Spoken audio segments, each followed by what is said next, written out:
This is Harsh Rules, I'm Ben Harsh, and today we're going to learn to play Fields of Despair. Fields of Despair was released in 2017 by GMT Games and designed by Kurt Lewis Keckley. This game supports up to 2 players and takes about 3 hours to play.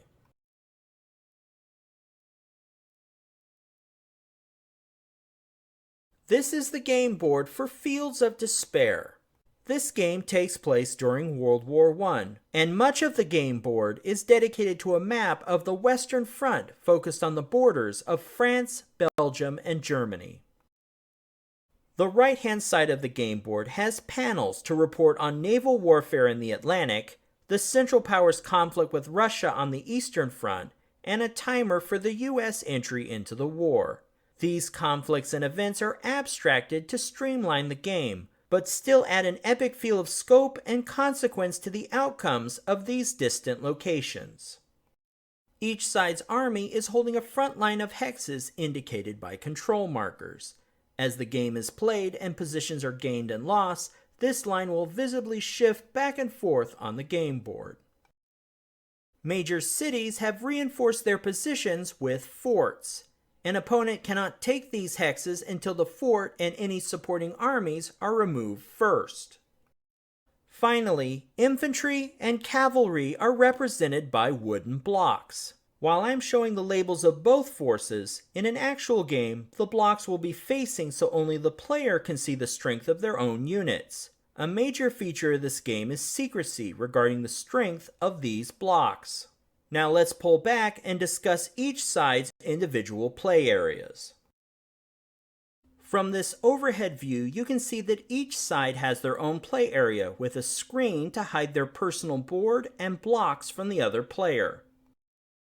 The back of the screen is a reference card with helpful reminders. Hidden behind this is the player board, which tracks the current status of a player's artillery, air force, supply, and technology levels among other resources.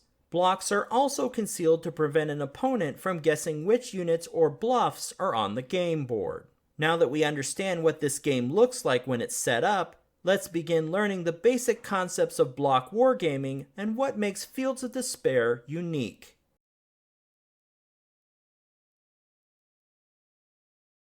Fields of Despair is a block wargame set in World War I.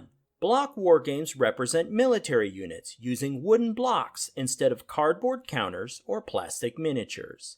A block has a label on one side and is blank on the other. The label has 4 numbers, one for each edge of the block. The number displayed at the top of the block represents that unit's current strength. Strength indicates not only the unit's health, but the number of 6-sided dice that can be rolled for it when attacking. Whenever the block's strength changes, the block is rotated to that number. Each player places their blocks on the game board with the labels facing themselves and the blank side towards their opponent. This creates a fog of war, where neither player knows the strength of their opponent's forces. Fields of Despair has 2 types of blocks: infantry blocks and cavalry blocks. The military symbol at the label's center indicates the type. A square with an X for infantry and a square with a diagonal slash for cavalry. Each nation has a set number of blocks, known as their force pool. Cavalry is represented by a single block with a maximum strength of 4. The French have 6 cavalry blocks in their force pool. As for infantry, several nations have blocks with a maximum strength of 20. Since a block only has 4 sides, this means that a nation's infantry may have up to 5 blocks to represent these values. A player can further obscure their forces on the game board by using deception blocks.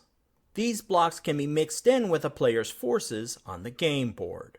In our example, the French player has an infantry block with a strength of 4. Each hex has a stacking limit of 3 blocks. However, prior to any movement, higher strength blocks may be broken down into lower strength blocks within the limit. And at any time, lower strength blocks may be consolidated into higher strength blocks. Just keep in mind, this is all dependent if that player has those blocks available in their force pool. As you can imagine, even with an infantry force of a strength of 4, there are several options to obscure a player's forces. Now magnify this example to the scale of a full game. With a maximum infantry block strength of 20, and mixing in cavalry units, it can be very difficult to tell what an opponent's strength in a hex actually is. The challenge and fun of playing block war games is this constant emphasis on intelligence to what an opponent's strength might be at any position on the game board. A player is not just making plans for one understood situation, but several possibilities, and also planning for contingencies. For this harsh rules breakdown, I will be teaching the rules for Fields of Despair using inversion. In other words, I'm going to teach the game in a different order than presented in the rulebook. We will begin by learning the action phase, which is in the middle of the sequence of play. The action phase contains the core gameplay concepts that will make learning the other game phases much easier. The first step of the action phase is aerial dogfighting and reconnaissance. The active player uses air squadron tiles to attempt to reveal the strength of hidden enemy blocks. After the game's second turn, the opposing player may use their own air squadron tiles to engage the recon planes in dogfights. To facilitate this step, the active player places one air squadron tile on a hex containing enemy blocks they wish to recon. Then, if the opposing player wants to try to prevent the recon, they can place one of their own air squadron tiles face down in the same hex. Or they can choose to ignore the recon and pass. Each player has a limited number of air squadron tiles they can use during the entire action phase. Therefore, players may want to save their tiles for when they conduct their own recon and vice versa. The active player may then place another air squadron tile face down in that hex or another hex of their choosing, or they can pass and end placement. This back and forth of placing tiles continues until both players pass. Then it's time to resolve the dogfights and reconnaissance attempts. Next, one hex at a time, the air squadron tiles are revealed and dogfighting is resolved. Each air squadron tile has a strength number printed on it that indicates the number of blocks that reconnaissance can reveal and the number of dice they can roll in a dogfight. There are also air squadron tiles with a strength of 0. Like deception blocks, these are used as bluffs to trick the opponent into matching with their own tile. To resolve a dogfight, both players will count the strength points of their air squadron tiles in a hex and roll a die for each point. A die result of 1 through 4 is a miss. A die result of 5 is an abort. An abort deters the enemy's efforts without causing significant damage to the aircraft. Be aware though, an abort result on both sides will cancel each other out. Finally, a result of 6 equals a hit, and the afflicted player places a damage marker on their air squadron. The number of aborts and hits are then subtracted from the strength amount of the squadron conducting recon.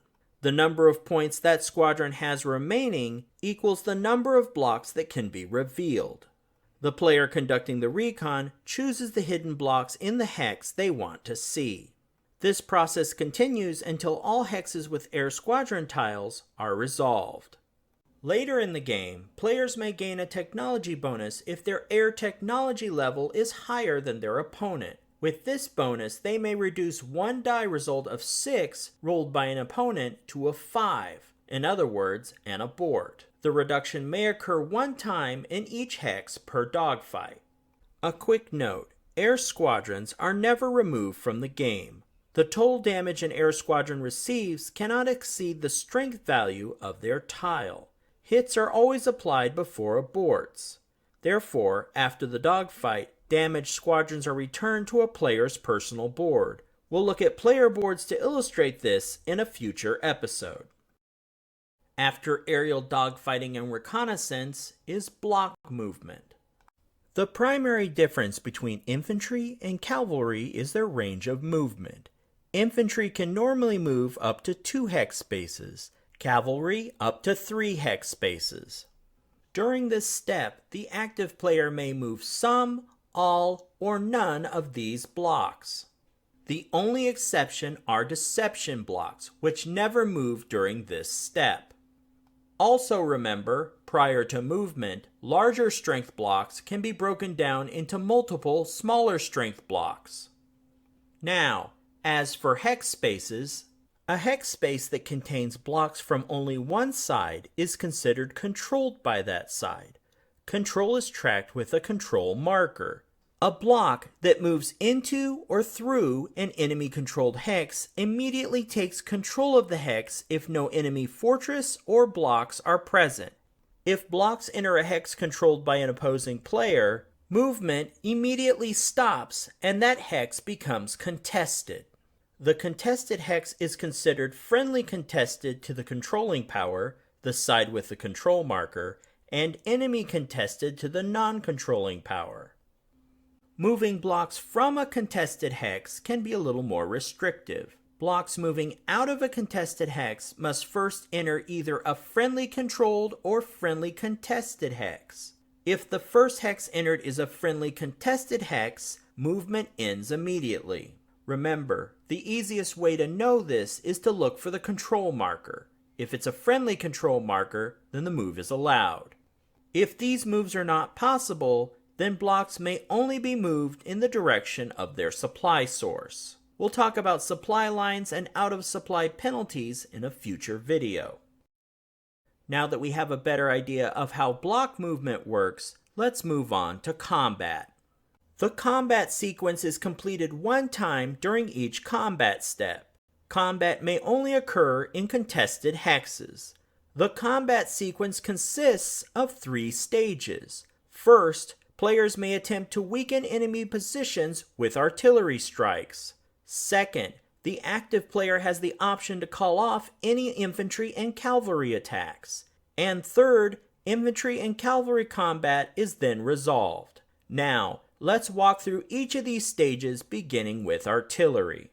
With artillery, players are blindly striking at their opponent's positions. Remember, at this point in combat, the only known block strengths are those revealed through air reconnaissance.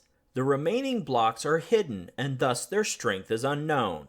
Infantry and cavalry are waiting in their trenches and cannot see the enemy's numbers yet. Therefore, players use artillery to shell enemy blocks before these ground forces engage each other. The artillery process itself mirrors that of air squadrons. A player must have at least one infantry block in the contested hex to initiate artillery fire. First, the active player places an artillery tile face down in the contested hex, or they can pass. Remember, there are also zero-strength bluff tiles that can be used to trick your opponent. The opposing player can then place their own artillery tile face down in any contested hex, or they can pass. There is also no limit to the amount of artillery tiles that can be placed in the same contested hex. Once both players pass back to back, the placement sequence ends. Next, players will flip over their artillery tiles to reveal their strength, and then total the strength amount. If there is a fortress in the hex, they also possess their own artillery. Therefore, the defending player will add the fortress's strength to their overall artillery response. For every strength point, the player will then roll a 6-sided die. At the beginning of the game, artillery hits on a die result of a 5 or a 6. However, if the defending player has a fortress in the hex, then the active player's artillery only hits on a 6. It is important to note that scoring a hit does not reveal a block. The controlling player always decides which of his blocks take hits. The exception to this rule is if the defending player has a fortress in the hex. In this instance, the first hit is applied to the fortress. Then the remainder are assigned to the blocks at the owner's discretion. For every hit a block takes in combat, rotate it counterclockwise to the reduced value. If necessary, replace it with a block of lower value from the force pool. Blocks that would be reduced to 0 are returned to the force pool. This process is consistent for all stages of combat. If a fortress takes a hit, replace its current marker with one of a lesser value. Be aware that artillery fire may never clear a hex completely, or force a player to reveal any block. Thus, after applying all artillery results, each player will have at a minimum one of the following: a fortress with 1 strength point, or a block with 1 strength point in addition to any deception blocks. As the game progresses, players may develop technology that allows the use of gas with artillery. Similarly, they may also develop gas mask technology to nullify these threats. We will look at technology upgrades in more detail in the next episode. To give you an idea of how gas affects combat, when chlorine or mustard gas is used, artillery hits on a 4 as well as a 5 or a 6. Developing gas masks can reduce the number of hits from gas attacks. Like I said, more in the next video. Once players resolve all artillery attacks, we then proceed to Stage 2. In this stage, the active player has the option to cancel infantry and cavalry combat. Remember, each side's forces are still in their respective trenches and have not engaged each other yet, so all block strengths, except those revealed by reconnaissance, should still be concealed from their opponent. Once the active player has communicated all the ground combat he or she wishes to cancel, it's time to proceed to Stage 3. The active player proceeds to conduct infantry and cavalry combat in the remaining contested hexes of his choice. The passive player then must decide if he wishes to optionally respond by spending a logistics point to either retreat or reinforce. Each player has a limited number of logistic points that allow them to make these special maneuvers. By spending 1 logistic point, the passive player may reinforce either before artillery fire or declared infantry combat before blocks are revealed. Reinforce allows them to move in up to 5 strength points from each adjacent hex. If reinforcing strength points are coming from a contested hex, at least 1 strength point must be left behind. Also, strength points that have already participated in infantry combat in the current combat sequence may not be used to reinforce. However, be aware, a hex that was reinforced cannot in turn use any strength points to reinforce another hex during the same action phase. And a hex that was reinforced cannot use a subsequent logistics point to retreat before combat. So essentially, you have a limit of 1 logistics point use per target hex. The passive player may instead use 1 logistics point to retreat. A retreat must occur before blocks are revealed. A retreat allows the passive player to move any or all blocks from the contested hex where combat has been declared to an adjacent friendly controlled or friendly contested hex. If neither is available, they may move to an enemy controlled empty hex in the direction of a supply source. The passive player may break down blocks during the move, but all retreating blocks must move to the same hex. If retreating blocks enter a hex where infantry combat is later declared, they do not roll any dice for the combat in the hex they are entering, but may be taken as losses. Also be aware, retreating from a hex may allow the active player to place a breakout move marker. With those options out of the way, if the passive player did not retreat, infantry and cavalry combat ensues. Now is the time when both sides reveal their blocks involved in combat. Both players total the strength points of their blocks and roll a 6-sided die per point. Hits are scored on a die result of a 5 or a 6, unless the defending player has a fort in the contested hex. Then the active player may only hit on a 6. Like before, the controlling player always decides which of his blocks take hits. Managing hits on blocks and fortresses is resolved as described before. If at the end of combat, blocks from both sides remain, they're stood up again to hide their strength points, and the hex remains contested. Before we move on to the next step, let's discuss additional defense bonuses related to trench warfare. A global state of trench warfare begins on turn 4. From this point onward, all hexes are then assumed to have a trench for the remainder of the game. Trench warfare provides the defending player with 2 advantages. First, trench defense dice are added to the passive player's total dice rolled in infantry combat. The number of dice is based on the defending player's strength. A table on the lower right-hand corner of the game board shows the extra dice to add. This emulates how a small number of entrenched men could hold off or do disproportionate damage to a much larger force. If a hex also contains a Hindenburg line marker, then the amount of defense dice is doubled. The second advantage to the defender due to trench warfare is that they get to roll first during infantry combat, and all hits are applied before the active player determines how many dice to roll. This represents those insane no man's land charges where men were cut down before they even got within range to attack. And finally, related to trench warfare is a defense bonus for controlling a river hex. A newly contested river hex provides the defending player with a one-time bonus. The first time infantry combat is resolved, follow the rules for trench defense dice. Any subsequent combat is treated normally. Once trench warfare begins, no river bonus is awarded, because basically all hexes are then considered to contain trenches that award the bonus. Once combat is resolved, proceed to the next stage, which is for breakouts. A breakout may occur when the active player clears a contested hex of all enemy blocks and any fortresses. When this occurs, the active player places a breakout move marker on the hex. This is a reminder to resolve breakouts once combat in all contested hexes is completed. And when all the combat is resolved, it's time for Phase 4. The first part of Phase 4 is allocated to conducting breakout moves. Blocks remain hidden during this movement. All breakout movement is completed before any resulting breakout combat is resolved. Therefore, it is possible for blocks performing separate breakout moves to end in the same hex and participate in combat together. With breakouts, infantry and cavalry blocks move at a reduced rate.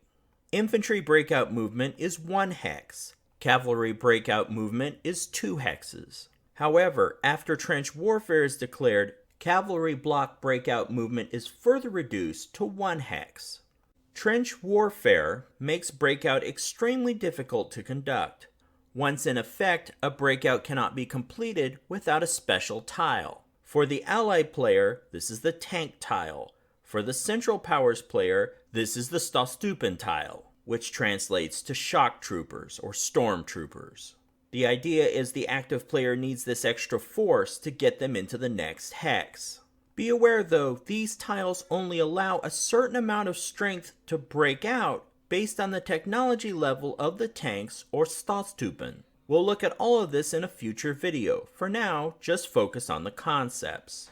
If a breakout movement results in a new contested hex, flip the marker over to the breakout combat side to mark it.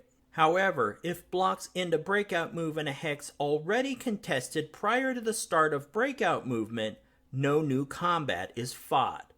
Once all breakout moves are completed, then resolve each contested hex with a breakout combat marker. The main difference with the steps of breakout combat versus normal combat is with artillery. In breakout combat, only the opposing side can use artillery. The interpretation in the rules is that the active player's forces are advancing so quickly that their own artillery can't keep up. Once breakout combat is completed, if the hex is cleared of all enemies, no further breakouts are permitted. Once all breakout movement and combat is resolved, it's time to proceed to Step 5. Step 5 can be a little confusing, so let's illustrate the flow to make it easier to understand. A full turn of Fields of Despair has 2 action phases. Let's begin with Action Phase 1. For our example, let's say when the phase begins, the Central Powers are the active player and the Allied Powers are the passive player. The Central Powers will play through the first 4 steps, and then in Step 5, the 2 sides will reverse. The Allied Powers are then the active player and the Central Powers are the passive player. They will then play through those 4 steps again. Once the Allied Powers have completed their 4 steps, skip to Phase 6 and refresh air and artillery for both sides. Then a second action phase is completed exactly the same way the first one was conducted. And after that, both players proceed to the strategic reorganization phase. In the final step of an action phase, each side updates their player boards. We're going to look at this in more detail in the next episode, but here's what you need to know for now. For artillery and air squadrons, each player is limited to a set number and strength of tiles. For example, based on the game's introductory scenario, the allied player begins with 5 artillery tiles, 1 0 strength bluff tile, 2 strength 1 tiles, a strength 2 tile, and a single strength 3 tile. These are all stored on the available artillery space. Once these tiles are used on the game board, they are then returned to the player board and placed on the used artillery space. Then, in the last step of the action phase, these used tiles are advanced from used artillery back to available artillery. The same process occurs with air squadrons, but it's a little more complicated. The allied player begins with 6 air squadron tiles, 1 0 strength bluff tile, and 5 strength 1 tiles. They are stored on the available airspace. Once these tiles are used on the game board, they are returned to the player board. First, place any air squadron tiles on the used airspace. Then, any damage markers are placed on the damaged airspace. After that, reduce the marker on the air maintenance track by the total amount of damage. This track tells a player the overall strength of their air force. When the refresh phase occurs, the use counters are shifted to the right and become available again. The damage markers are shifted to the right as well. After a subsequent turn, they will make it to the available box. When this occurs, remove the air damage markers and add the total back to the air maintenance track. In the next episode of this series, we're going to learn all about the player board. After that, the functionality of all this should be a little clearer. And with that said, we're probably in a good place to stop for this episode. In the next episode of this breakdown for Fields of Despair, we will look at the game's setup and cover off on the rules for the player boards. This will give us the context needed to learn the other phases of gameplay. If you found this video helpful, please give me a like and share with your friends. To be the first notified when the next episode of Harsh Rules becomes available, please hit the bell icon for notifications. And as always, this has been Harsh for Harsh Rules. Thank you so much for watching, and I'll see you on the next video.